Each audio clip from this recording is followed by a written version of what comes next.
इसके लिए मैं ख़ास तौर से रेस्पेक्टेड कमिश्नर अंजनी कुमार साहब जो आईपीएस, जिन्होंने बहुत अच्छा भाषण दिया है और बहुत अच्छी बात बताई है। दुनिया में लोग उसी को इंसान कहते हैं जो दूसरों के लिए जीता है।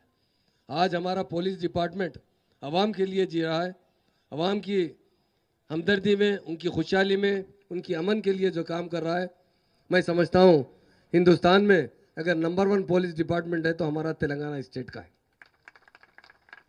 आज हमारे ऑफिसर्स है Shrimati Shekhar Goyal IPS additional CP, Shri Anil Kumar sahab IPS additional CP, Shri DC Chauhan IPS additional CP, Shri Shiv Prasad IPS additional CP, Shri Murali Krishna sahab IPS additional CP, joint commissioners of police, DCPs, additional DPCs, ACPs, inspector and other police officers, और डाइस पर बैठे हुए मेरे other अहदेदार, और ख़ास तौर से इस प्रोग्राम में हिस्सा लेने हुए आए हुए तमाम मेरे 700 स्पोर्ट्स के पुलिस के जवान और पुलिस के आधा अहदेदार, और जो इस प्रोग्राम में अदर सिविलियन भी हिस्सा लिए, उन सब का मैं खैर करता हूँ। हमारे मीडिया दोस्तों का भी शुक्रिया अदा करता हूँ जो कंटिन्यू 4 दिन से इस प्रोग्राम में मुसलसिल एक्टिव है, और मेरे तमाम भाइयों को ख़ास तौर से मेरा सलाम और नमस्कार। यकीनन अंजनी कुमार साहब जो आईपीएस अहदेदार है, यकीनन बड़े टैलेंटेड है, और हमारी पुलिस टीम पूरी, उन्होंने एक बात कही आज बड़ी खुशी की बात कि ये हमारी फैमिली है। यकीनन जब हम अपनी फैमिली समझते हैं तो एक दूसरे का ख्याल रखते हैं और दूसरी तरह आवाम का भी ख्याल रखते हैं।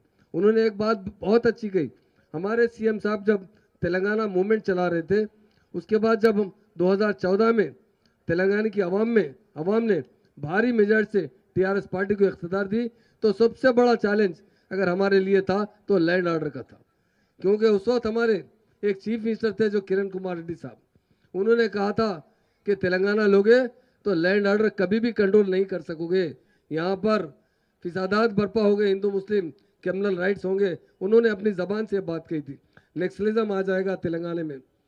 और यहाँ जो केसीआर साहब कह रहे हैं यहाँ के लोगों को करंट भी नहीं मिलेगा, 3-4 घंटे से ज़्यादा करंट नहीं मिलेगा।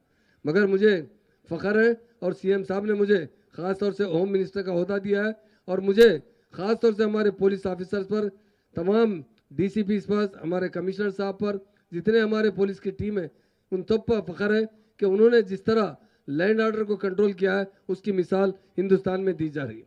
अगर लोग कहते थे कि तेलंगाना बन रहा है, जितने स्टेट बने हैं वो बहुत बरसे लगे हैं उसे संभलने के लिए, कई बरस लग चुके हैं, 10-10 बरस लग चुके हैं जितने अलहदा स्टेट हुए, मगर वाहिद हिंदुस्तान में तेलंगाना स्टेट है जो अलहदा होने के बाद बहुत तेज़ी से अपने पाँव पे ठहरते हुए, बहुत तेज़ी से तरक्की करते हुए आवाम को अमन मुहैया की है।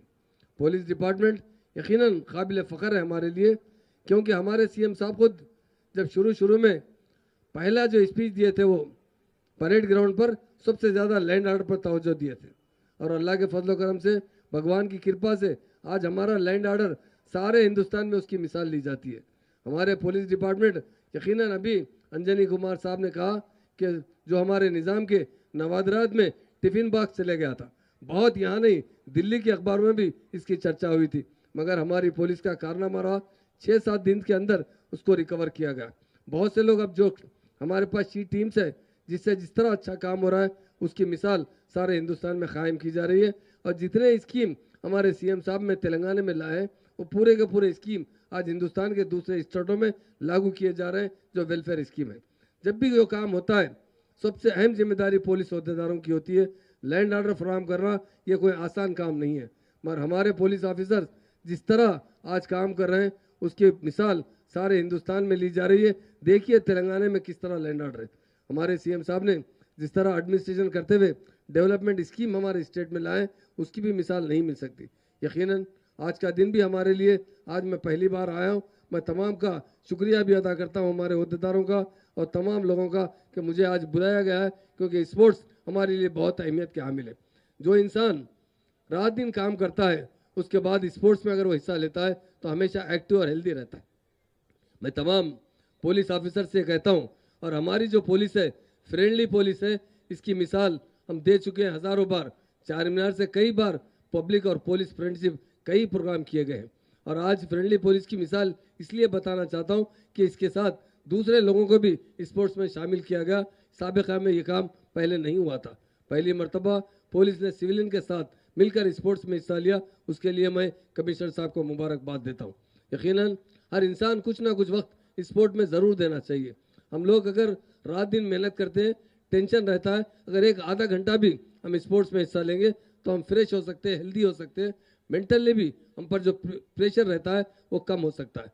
इसलिए मैं तमाम मीडिया के ज़रिए खाली हमारे ऑफिसर्स नहीं, पुलिस ऑफिसर्स, उसके अलावा आवाम से भी कहता हूँ कि ज़्यादा से ज़्यादा आप लोग कुछ तो कुछ कम से कम रोज़ाना 1 घंटा एक्सरसाइज और योगा में या आप स्पोर्ट्स में हिस्सा लीजिए, ताकि अपनी सेहत बहुत ज़रूरी है। और आज का जो 3 दिन से यहाँ पर गुशामेल स्टेडियम में स्पोर्ट्स का एहतमाम किया है, काफ़ी टीमों ने हिस्सा लिए।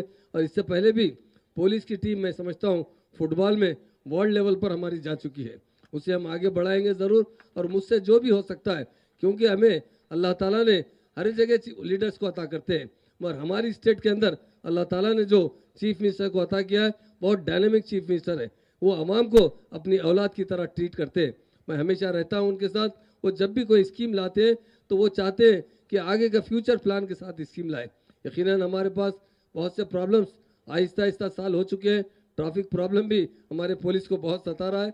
डेफिनेट उस पर भी हम बहुत जल्द काबू पा लेंगे। और आगे पुलिस डिपार्टमेंट हमारा हमेशा स्पोर्ट्स में हिस्सा लेते हुए हमारे नौजवानों को, जो पुलिस ऑफिसर्स हैं, पुलिस में जो भी लोग काम करते हैं, उनको भी आगे बढ़ाया जाएगा। और दूसरे जो लोग सिविलियन भी स्पोर्ट्स में हिस्सा लेना चाहते हैं, उनको भी इंकरेज करने के लिए हुकूमत की तरफ से जितने अच्छे स्कीमात होंगे उन्हें लागू करते हुए उन लोगों को स्पोर्ट्स में हिस्सा लेने का मौका अता किया जाएगा।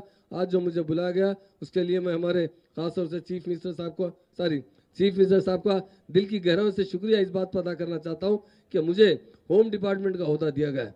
और होम डिपार्टमेंट बहुत एक जिम्मेदारी का डिपार्टमेंट है। और मुझे खुशी इस बात की है कि होम डिपार्टमेंट के ओहदेदार बड़ी जिम्मेदारी से काम करते हैं। इतना मैं समझता हूँ सारे डिपार्टमेंट में अगर सबसे ज़्यादा एक्टिव और काम करने में रिस्पॉन्सिबिलिटी से काम करते हैं तो वो होम डिपार्टमेंट, पुलिस डिपार्टमेंट के लोग करते हैं। मेरी जानिब से सबको दिल की गहराइयों से मुबारकबाद देता हूँ। हमारे स्पोर्ट्स में जो विन हुए उन्हें भी मुबारकबाद देता हूँ। पार्टिसिपेट जो करें उन्हें भी दिल की गहराइयों से मुबारकबाद देता हूँ, क्योंकि पार्टिसिपेट तो करना हमारा अपना हक है। और इसके अंदर पार्टिसिपेट करते हुए हम स्पोर्ट्स में हिस्सा लेते हुए अपने आप को एक्टिव रखना ज़रूरी है। विन तो ऐसा है, कोई जीतता है, कोई नहीं जीतने पर भी दूसरी बार वो भी जीतता है। हमारे जो प्लेयर्स हैं बहुत अच्छे प्लेयर्स हैं। इंशाल्लाह आने वाले टाइम पर भी या स्पोर्ट्स में हिस्सा लेते हुए ज़रूर मेडल हासिल करेंगे। और पुलिस डिपार्टमेंट को स्पोर्ट में हिस्सा लेने के लिए जो चीज़ के फैसिलिटीज़ की ज़रूरत रहेगी हम ज़रूर उसे प्रोवाइड करेंगे। साथ ही साथ मैं कमिश्नर साहब को मुबारकबाद देता हूँ। बहुत अच्छा 3 दिन का आप यहाँ पर स्पोर्ट्स का प्रोग्राम रखे, उसके लिए दिल की गहराइयों से मुबारकबाद देते हुए अपनी बात ख़त्म करता हूँ। जय तेलंगाना, जय Hind. Thank you, Honorable Home Minister, sir. It was indeed an inspiring speech. Thank you, sir.